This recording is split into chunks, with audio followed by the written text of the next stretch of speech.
La mort qui rôde. Après avoir contourné les murs du château, Arsène Lupin revint à son point de départ. Décidément, aucune brèche n'existait, et l'on ne pouvait s'introduire dans le vaste domaine de Maupertuis que par une petite porte basse, et solidement verrouillée à l'intérieur, ou par la grille principale auprès de laquelle veillait le pavillon du garde. Soit, dit-il, nous emploierons les grands moyens. Pénétrant au milieu des taillis où il avait caché sa motocyclette, il détacha un paquet de cordes légères enroulées sous la selle et se dirigea vers un endroit qu'il avait noté au cours de son examen. À cet endroit, situé loin de la route, à la lisière d'un bois, de grands arbres plantés dans le parc débordaient le mur.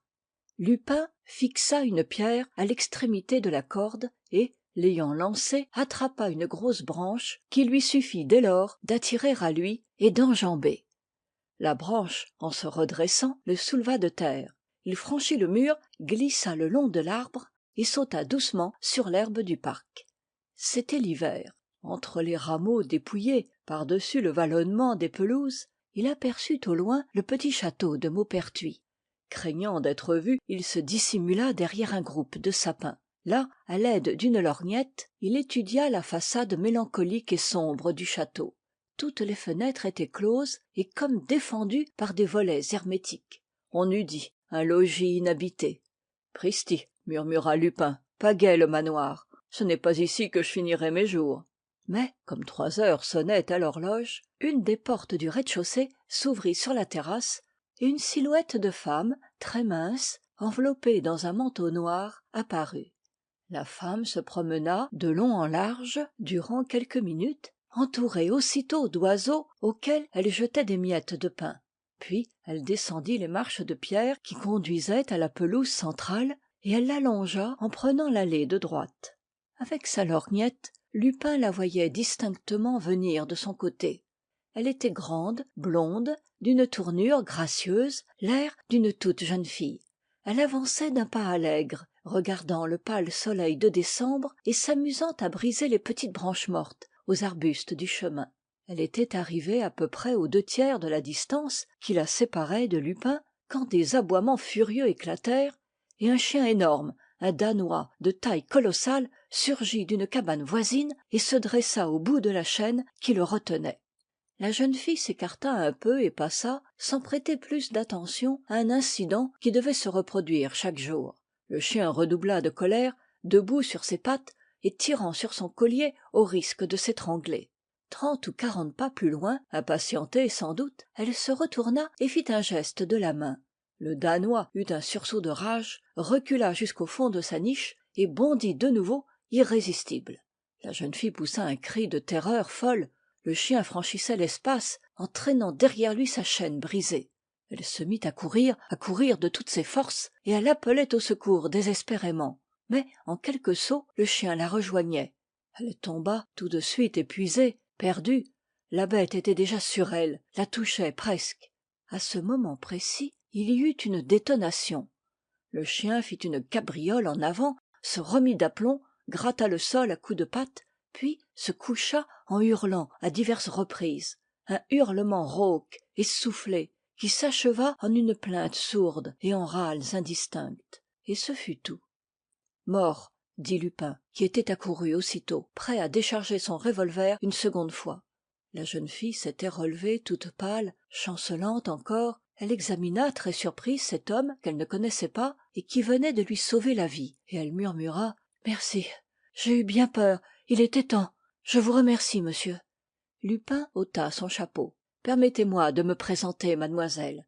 Jean d'Aubreuil. Mais, avant toute explication, je vous demande un instant. » Il se baissa vers le cadavre du chien et examina la chaîne à l'endroit où l'effort de la bête l'avait brisée. « C'est bien ça, » fit-il entre ses dents. « C'est bien ce que je supposais. Bigre, les événements se précipitent. J'aurais dû arriver plus tôt. » Revenant à la jeune fille, il lui dit vivement « Mademoiselle, nous n'avons pas une minute à perdre. Ma présence dans ce parc est tout à fait insolite. Je ne veux pas qu'on m'y surprenne, et cela pour des raisons qui vous concernent, uniquement. Pensez-vous qu'on ait pu, du château, entendre la détonation ?» La jeune fille semblait remise déjà de son émotion, et elle répondit avec une assurance où se révélait toute sa nature courageuse. Je ne le pense pas. Monsieur votre père est au château aujourd'hui? Mon père est souffrant, couché depuis des mois. En outre, sa chambre donne sur l'autre façade. Et les domestiques? Ils habitent également et travaillent de l'autre côté. Personne ne vient jamais par ici. Moi seul m'y promène. Il est donc probable qu'on ne m'a pas vu non plus, d'autant que ces arbres nous cachent. C'est probable. Alors, je puis vous parler librement? Certes, mais je ne m'explique pas. Vous allez comprendre. Il s'approcha d'elle un peu plus et lui dit « Permettez-moi d'être bref. Voici, il y a 4 jours, mademoiselle Jeanne Darcieux... » « C'est moi, dit-elle en souriant. Mademoiselle Jeanne Darcieux, continua Lupin, écrivait une lettre à l'une de ses amies du nom de Marceline, laquelle habite Versailles. « Comment savez-vous tout cela ?» dit la jeune fille stupéfaite. « J'ai déchiré la lettre avant de l'achever. » « Et vous avez jeté les morceaux sur le bord de la route qui va du château à Vendôme. » En effet, je me promenais. Ces morceaux furent recueillis et j'en eus communication le lendemain même. « Alors, vous avez lu ?» fit Jeanne Darcieux avec une certaine irritation. « Oui, j'ai commis cette indiscrétion et je ne le regrette pas puisque je puis vous sauver. »« Me sauver? De quoi ?» ?»« De la mort. » Lupin prononça cette petite phrase d'une voix très nette. La jeune fille eut un frisson. « Je ne suis pas menacée de mort. »« Si, mademoiselle. Vers la fin d'octobre, comme vous lisiez sur un banc de la terrasse où vous aviez coutume de vous asseoir chaque jour, à la même heure, un moellon de la corniche s'est détaché. Et il s'en est fallu de quelques centimètres que vous ne fussiez écrasée. Un hasard. Par une belle soirée de novembre, vous traversiez le potager au clair de lune. Un coup de feu fut tiré, la balle siffla à vos oreilles. Du moins, je l'ai cru. Enfin, la semaine dernière, le petit pont de bois qui enjambe la rivière du parc, à 2 mètres de la chute d'eau, s'écroula au moment où vous passiez. C'est par miracle que vous avez pu vous accrocher à une racine. Jeanne Darcieux essaya de sourire. Soit, mais il y a là, ainsi que je l'écrivais à Marceline, qu'une série de coïncidences, de hasards. Non, mademoiselle, non. Un hasard de cette sorte est admissible. 2 le sont également, et encore. Mais on n'a pas le droit de supposer que 3 fois le hasard s'amuse et parvienne à répéter le même acte, dans des circonstances aussi extraordinaires. C'est pourquoi je me suis cru permis de venir à votre secours. Et comme mon intervention ne peut être efficace que si elle demeure secrète, je n'ai pas hésité à m'introduire ici autrement que par la porte. Il était temps. L'ennemi vous attaquait une fois de plus. Comment? Est-ce que vous pensez... Non, ce n'est pas possible. Je ne veux pas croire. Lupin ramassa la chaîne et, la montrant, regardez le dernier anneau. Il est hors de doute qu'il a été limé, sans quoi une chaîne de cette force n'eût pas cédé. D'ailleurs, la marque de la lime est visible. Jeanne avait pâli et l'effroi contractait son joli visage. « Mais qui donc m'en veut ainsi ?» balbutia-t-elle. « C'est terrible. Je n'ai fait de mal à personne. Et pourtant il est certain que vous avez raison. Bien plus... » Elle acheva plus bas. « Bien plus... Je me demande si le même danger ne menace pas mon père. On l'a attaqué, lui aussi ? Non, car il ne bouge pas de sa chambre, mais sa maladie est si mystérieuse. Il n'a plus de force. Il ne peut plus marcher. En outre, il est sujet à des étouffements, comme si son cœur s'arrêtait. Ah, quelle horreur ! Lupin sentit toute l'autorité qu'il pouvait prendre sur elle en un pareil moment, et il lui dit « Ne craignez rien, mademoiselle. Si vous m'obéissez aveuglément, je ne doute pas du succès. »« Oui, oui, je veux bien, mais tout cela est si affreux. » « Ayez confiance, je vous en prie, et veuillez m'écouter. J'aurai besoin de quelques renseignements. » Coup sur coup, il lui posa des questions auxquelles Jeanne Darcieux répondit hâtivement. Cette bête n'était jamais détachée, n'est-ce pas ? Jamais. Qui la nourrissait ? Le garde. À la tombée du jour, il lui apportait sa pâtée. Il pouvait par conséquent s'approcher d'elle, sans être mordu. Oui, et lui seul, car elle était féroce. Vous ne soupçonnez pas cet homme ? Oh non, Baptiste, jamais. Et vous ne voyez personne ? Personne. Nos domestiques nous sont très dévoués, ils m'aiment beaucoup. Vous n'avez pas d'amis au château ? Non. Pas de frères ? Non. Votre père est donc seul à vous protéger ? Oui, et je vous ai dit dans quel état il se trouvait. Vous lui avez raconté les diverses tentatives ? Oui, et j'ai eu tort. Notre médecin, le vieux docteur Guéroult, m'a défendu de lui donner la moindre émotion. Votre mère? Je ne me souviens pas d'elle. Elle est morte il y a 16 ans. Il y a juste 16 ans. Vous aviez un peu moins de 5 ans. Et vous habitiez ici? Nous habitions Paris. C'est l'année suivante seulement que mon père a acheté ce château. Lupin demeura quelques instants silencieux, puis il conclut: c'est bien, mademoiselle, je vous remercie. Pour le moment, ces renseignements me suffisent.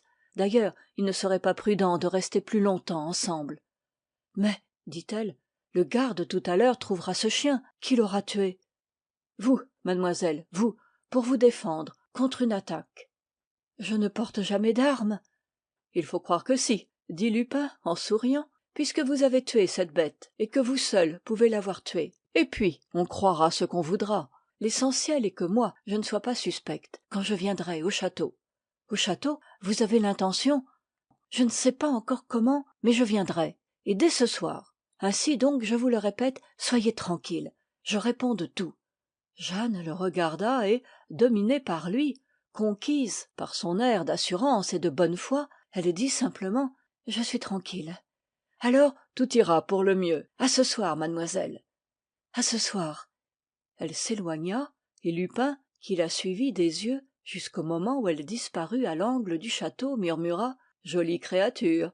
Il serait dommage qu'il lui arrivât malheur. Heureusement, ce brave Arsène veille au grain. Peu soucieux qu'on le rencontrât, l'oreille aux aguets, il visita le parc en ses moindres recoins, chercha la petite porte basse qu'il avait notée à l'extérieur et qui était celle du potager, ôta le verrou, prit la clef, puis longea les murs et se retrouva près de l'arbre qu'il avait escaladé. 2 minutes plus tard, il remontait sur sa motocyclette. Le village de Maupertuis était presque contigu au château.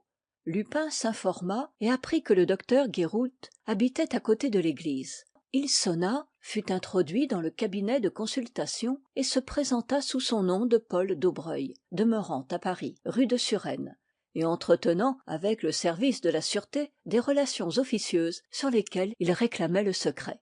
Ayant eu connaissance, par une lettre déchirée, des incidents qui avaient mis en péril la vie de mlle Darcieux, il venait au secours de la jeune fille. Le docteur Guéroult, vieux médecin de campagne qui chérissait Jeanne, admit aussitôt, sur les explications de Lupin, que ces incidents constituaient les preuves indéniables d'un complot. Très ému, il offrit l'hospitalité à son visiteur et le retint à dîner. Les deux hommes causèrent longtemps. Le soir, ils se rendirent ensemble au château.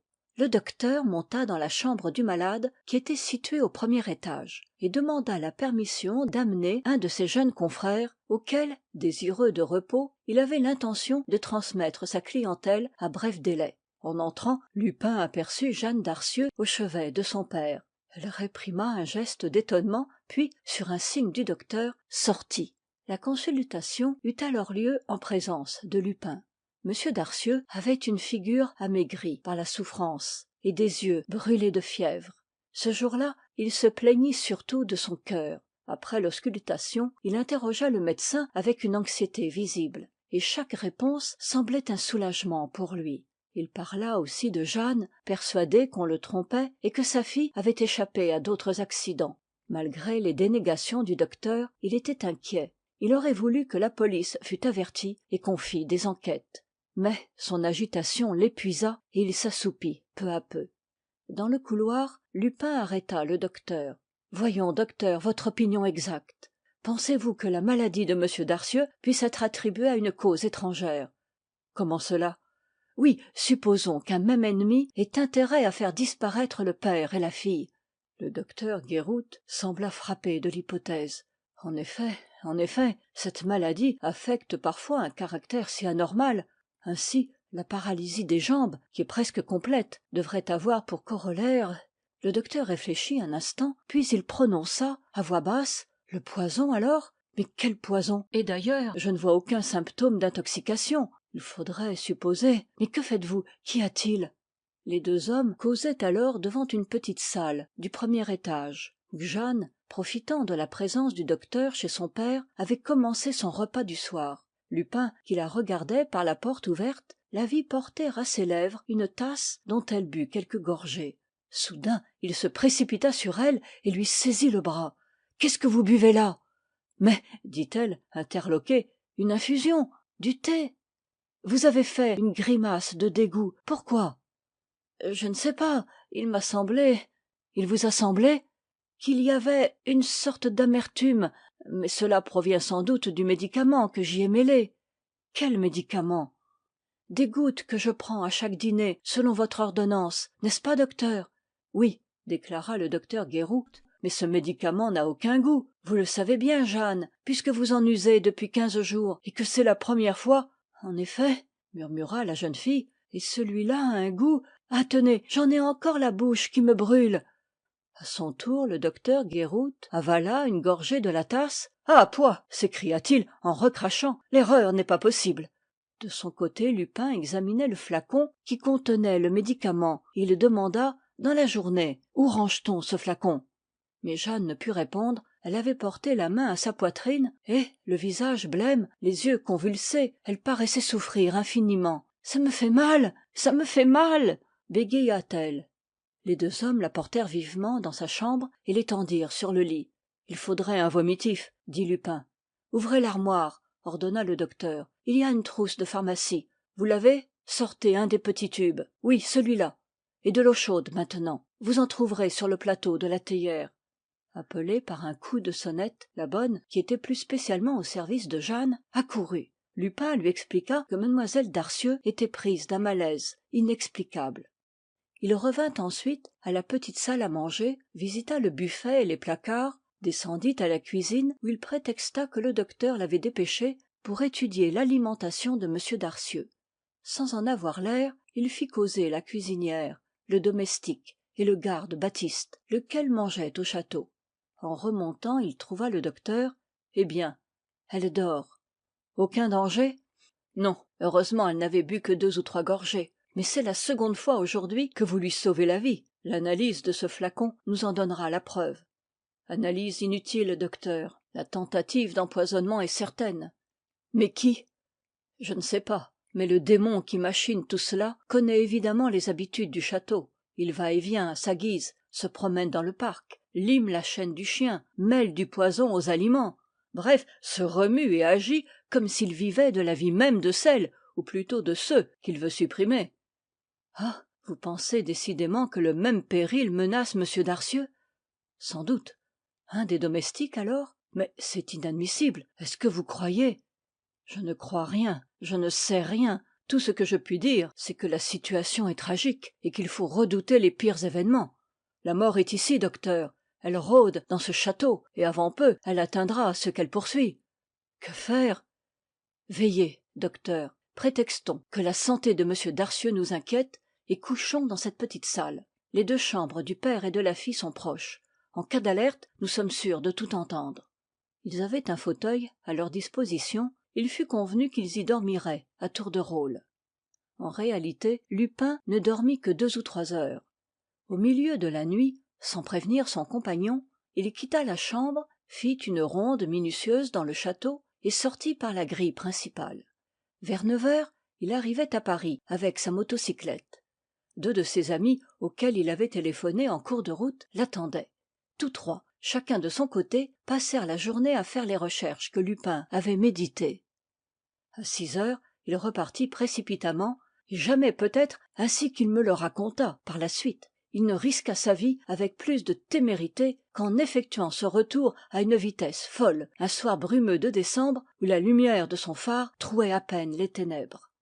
Devant la grille encore ouverte, il sauta de machine et courut jusqu'au château, dont il monta le premier étage en quelques bonds.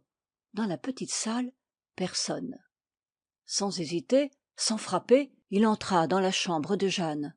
« Ah, vous êtes là !» dit-il avec un soupir de soulagement en apercevant Jeanne et le docteur qui causaient, assis l'un près de l'autre. « Quoi? Du nouveau? » fit le docteur, inquiet de voir dans un tel état d'agitation cet homme dont il savait le sang-froid. « Rien, répondit-il, rien de nouveau. Et ici? Ici non plus. Nous venons de quitter m Darcieux. Il mangeait de bon appétit après une excellente journée. Quant à Jeanne, vous voyez, elle a déjà retrouvé ses belles couleurs. Alors il faut partir. Partir? Mais c'est impossible, protesta la jeune fille. il le faut, s'écria Lupin en frappant du pied et avec une véritable violence. Tout de suite il se maîtrisa, prononça quelques paroles d'excuse, puis il resta 3 ou 4 minutes dans un silence profond que le docteur et Jeanne se gardèrent de troubler. Enfin il dit à la jeune fille: vous partirez demain matin, mademoiselle, et pour une semaine ou 2 seulement. Je vous conduirai chez votre amie de Versailles, celle à qui vous écrivez. Je vous supplie de préparer tout dès ce soir et ouvertement. Avertissez les domestiques. De son côté, le docteur voudra bien prévenir m Darcieux et lui faire comprendre, avec toutes les précautions possibles, que ce voyage est indispensable pour votre sécurité. D'ailleurs, il vous rejoindra aussitôt que ses forces le lui permettront. C'est convenu, n'est-ce pas? Oui, dit-elle, absolument dominée par la voix impérieuse et douce de Lupin. En ce cas, dit-il, faites vite et ne quittez plus votre chambre. Mais, objecta la jeune fille avec un frisson, cette nuit... Ne craignez rien. S'il y avait le moindre danger, nous reviendrions, le docteur et moi. N'ouvrez votre porte que si l'on frappe 3 coups, très légers. Jeanne sonna aussitôt la bonne. Le docteur passa chez m Darcieux, tandis que Lupin se faisait servir quelques aliments dans la petite salle. Voilà qui est terminé, dit le docteur au bout de 20 minutes. M Darcieux n'a pas trop protesté. Au fond, lui aussi, il trouve qu'il est bon d'éloigner Jeanne. Ils se retirèrent tous deux et sortirent du château.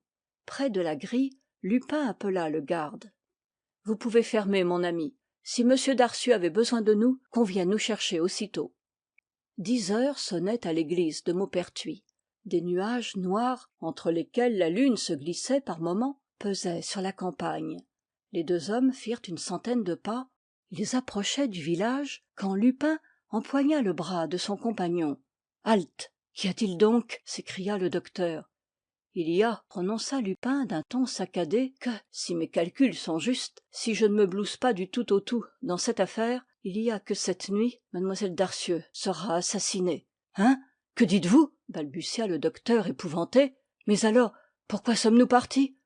Précisément pour que le criminel, qui suit tous nos gestes dans l'ombre, ne diffère pas son forfait, et qu'il l'accomplisse, non pas à l'heure choisie par lui, mais à l'heure que j'ai fixée. Nous retournons donc au château?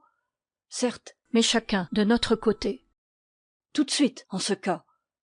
Écoutez-moi bien, docteur, dit Lupin d'une voix posée, et ne perdons pas notre temps en paroles inutiles. Avant tout, il faut déjouer toute surveillance. Pour cela, rentrez directement chez vous et n'en repartez que quelques minutes après, lorsque vous aurez la certitude de n'avoir pas été suivi. Vous gagnerez alors les murs du château vers la gauche jusqu'à la petite porte du potager. En voici la clef. Quand l'horloge de l'église sonnera 11 coups, vous ouvrirez doucement et vous marcherez droit vers la terrasse derrière le château. La 5e fenêtre ferme mal. Vous n'aurez qu'à enjamber le balcon. Une fois dans la chambre de mademoiselle Darcieux, poussez le verrou et ne bougez plus. Vous entendez? Ne bougez plus, ni l'un ni l'autre, quoi qu'il arrive. J'ai remarqué que mademoiselle Darcieux laisse entr'ouverte la fenêtre de son cabinet de toilette, n'est-ce pas? Oui, une habitude que je lui ai donnée. C'est par là que l'on viendra.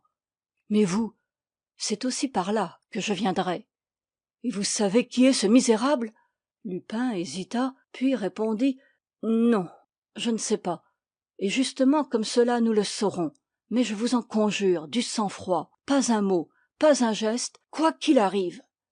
Je vous le promets. Mieux que cela, docteur, je vous demande votre parole. Je vous donne ma parole. Le docteur s'en alla. Aussitôt, Lupin monta sur un tertre voisin, d'où l'on apercevait les fenêtres du 1er et du 2e étage. Plusieurs d'entre elles étaient éclairées. Il attendit assez longtemps. Une à une, les lueurs s'éteignirent.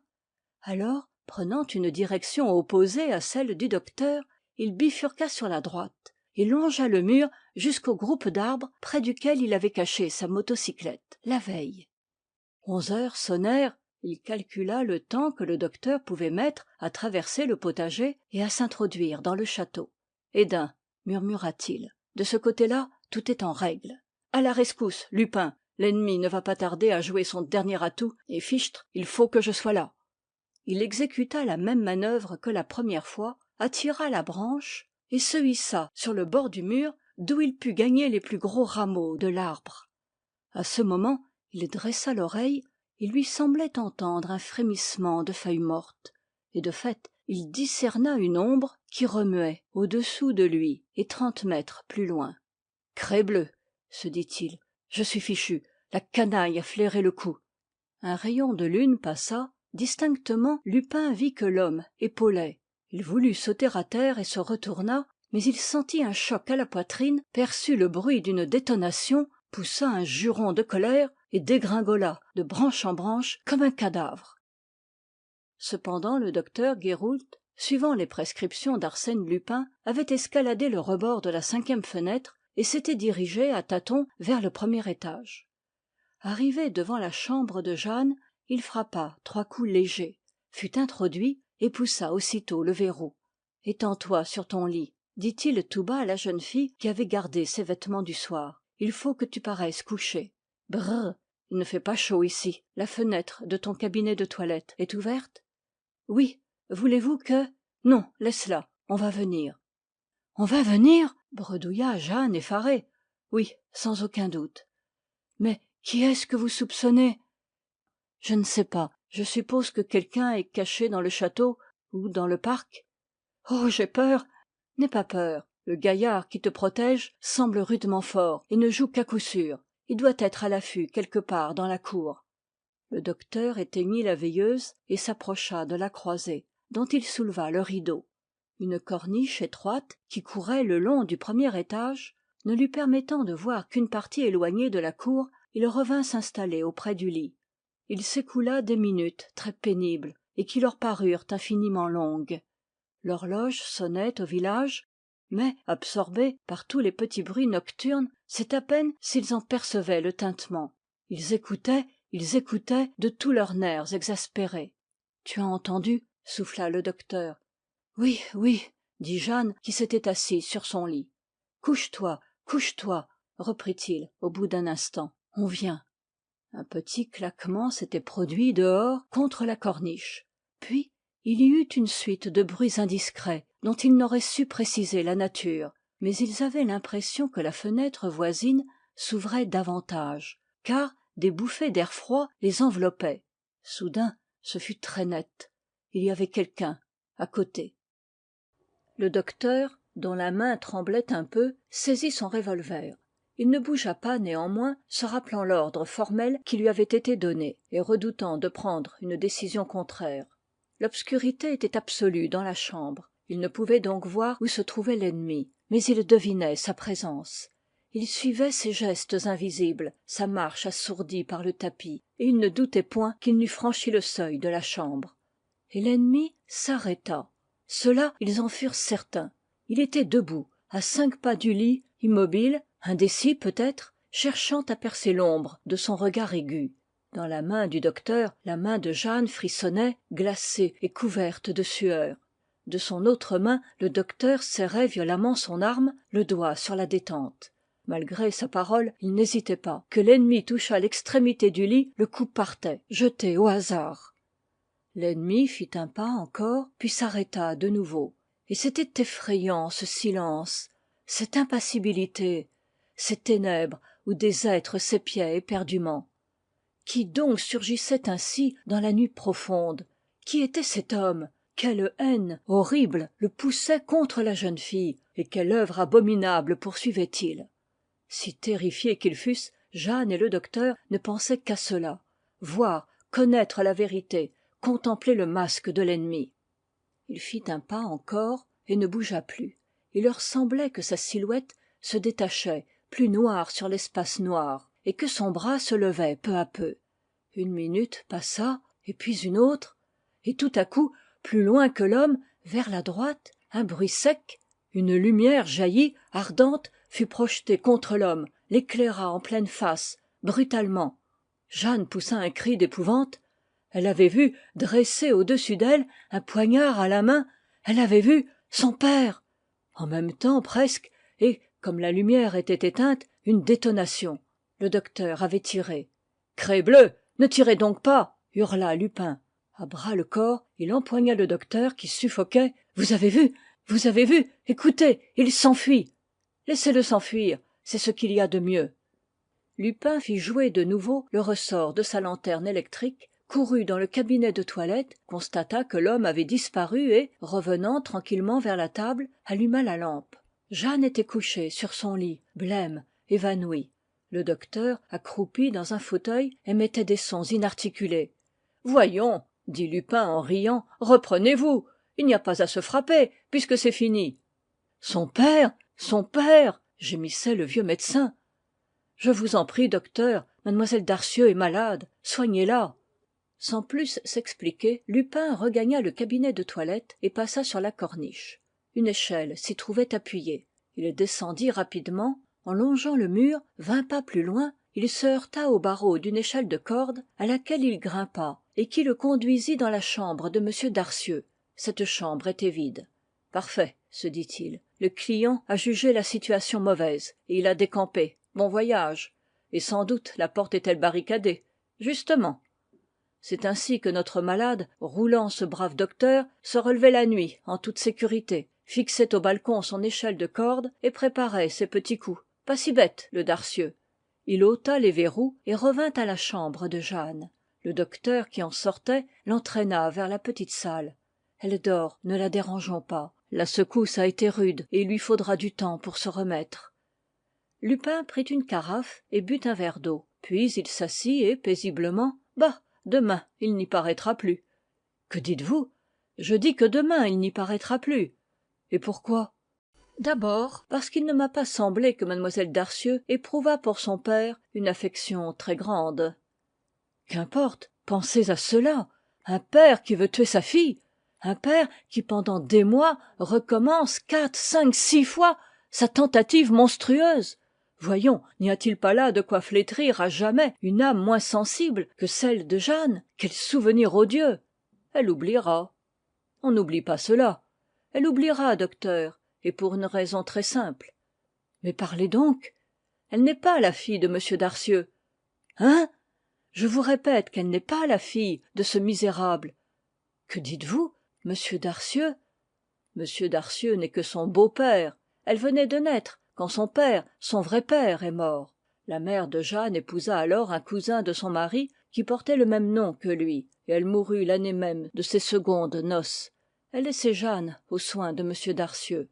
Celui-ci l'emmena d'abord à l'étranger, puis acheta ce château, et comme personne ne le connaissait dans le pays, il présenta l'enfant comme sa fille. Elle-même ignore la vérité sur sa naissance. Le docteur demeurait confondu. Il murmura: « Vous êtes certain de ces détails? J'ai passé ma journée dans les mairies de Paris. J'ai compulsé les états civils. J'ai interrogé 2 notaires. J'ai vu tous les actes. Le doute n'est pas possible. » Mais cela n'explique pas le crime, ou plutôt la série des crimes. Si, déclara Lupin, et dès le début, dès la première heure où j'ai été mêlé à cette affaire, une phrase de mlle Darcieux me fit pressentir la direction qu'il fallait donner à mes recherches. J'avais presque 5 ans lorsque ma mère est morte, me dit-elle. Il y a de cela 16 ans. Donc, mlle Darcieux allait prendre 21 ans, c'est-à-dire qu'elle était sur le point de devenir majeure. Tout de suite, je vis là un détail important. La majorité, c'est l'âge où l'on vous rend des comptes. Quelle était la situation de fortune de mlle Darcieux, héritière naturelle de sa mère? Bien entendu, je ne songeais pas une seconde au père. D'abord, on ne peut imaginer pareille chose. Et puis, la comédie que jouait Darcieux, impotent, couché, malade. Réellement malade, interrompit le docteur. Tout cela écartait de lui les soupçons, d'autant plus que, lui-même, je le croyais en butte aux attaques criminelles. Mais n'y avait-il point dans leur famille quelque personne intéressée à leur disparition? Mon voyage à Paris m'a révélé la vérité. Mlle Darcieux tient de sa mère une grosse fortune, dont son beau-père a l'usufruit. Le mois prochain, il devait y avoir à Paris, sur convocation du notaire, une réunion du conseil de famille. La vérité éclatait, c'était la ruine pour Darcieux. Il n'a donc pas mis d'argent de côté? Si, mais il a subi de grosses pertes, par suite de spéculations malheureuses. Mais enfin quoi, Jeanne ne lui eût pas retiré la gestion de sa fortune? Il est un détail que vous ignorez, docteur, et que j'ai connu par la lecture de la lettre déchirée. C'est que mlle Darcieux aime le frère de son amie de Versailles, Marceline. et que m darcieux s'opposant au mariage, vous en comprenez maintenant la raison, elle attendait sa majorité pour se marier. En effet, dit le docteur, en effet, c'était la ruine. La ruine, je vous le répète. Une seule chance de salut lui restait, la mort de sa belle-fille, dont il est l'héritier le plus direct. Certes, mais à condition qu'on ne le soupçonnât point. Évidemment, et c'est pourquoi il a machiné la série des accidents, afin que la mort parût fortuite. Et c'est pourquoi, de mon côté, voulant précipiter les choses, je vous ai prié de lui apprendre le départ imminent de mlle darcieux. Dès lors, il ne suffisait plus que le soi-disant malade errât dans le parc ou dans les couloirs à la faveur de la nuit et mît à exécution un coup longuement combiné. Non, il fallait agir, et agir tout de suite, sans préparation, brutalement, à main armée. Je ne doutais pas qu'il ne s'y déterminât. Il est venu. Il ne se méfiait donc pas? De moi, si. Il a pressenti mon retour cette nuit, et il veillait à l'endroit même où j'avais déjà franchi le mur. Eh bien, dit Lupin, en riant, j'ai reçu une balle, en pleine poitrine. Ou plutôt, mon portefeuille a reçu une balle. Tenez, on peut voir le trou. Alors j'ai dégringolé de l'arbre, comme un homme mort. Se croyant délivré de son seul adversaire, il est parti vers le château. Je l'ai vu rôder pendant 2 heures. Puis, se décidant, il a pris dans la remise une échelle qu'il a appliquée contre la fenêtre. Je n'avais plus qu'à le suivre. Le docteur réfléchit et dit « Vous auriez pu lui mettre la main au collet auparavant. Pourquoi l'avoir laissé monter? L'épreuve était dure pour Jeanne. Et inutile. Indispensable. Jamais mlle darcieux n'aurait pu admettre la vérité. Il fallait qu'elle vît la face même de l'assassin. Dès son réveil, vous lui direz la situation. Elle guérira vite. Mais, monsieur Darcieux, vous expliquerez sa disparition comme bon vous semblera. Un voyage subit, un coup de folie. On fera quelques recherches. Et soyez sûr qu'on n'entendra plus parler de lui. Le docteur hocha la tête. Oui, en effet, vous avez raison. Vous avez mené tout cela avec une habileté extraordinaire. Et Jeanne vous doit la vie. Elle vous remerciera elle-même. Mais de mon côté, ne puis-je vous être utile en quelque chose? Vous m'avez dit que vous étiez en relation avec le service de la sûreté. Me permettrez-vous d'écrire, de louer votre conduite, votre courage? Lupin se mit à rire. Certainement, une lettre de ce genre me sera profitable. Écrivez donc à mon chef direct, l'inspecteur principal, Ganimard. Il sera enchanté de savoir que son protégé, Paul Daubreuil, de la rue de Suresnes, s'est encore signalé par une action d'éclat. Je viens précisément de mener une belle campagne sous ses ordres, dans une affaire dont vous avez dû entendre parler, l'affaire de l'écharpe rouge. Ce brave monsieur Ganimard, ce qu'il va se réjouir!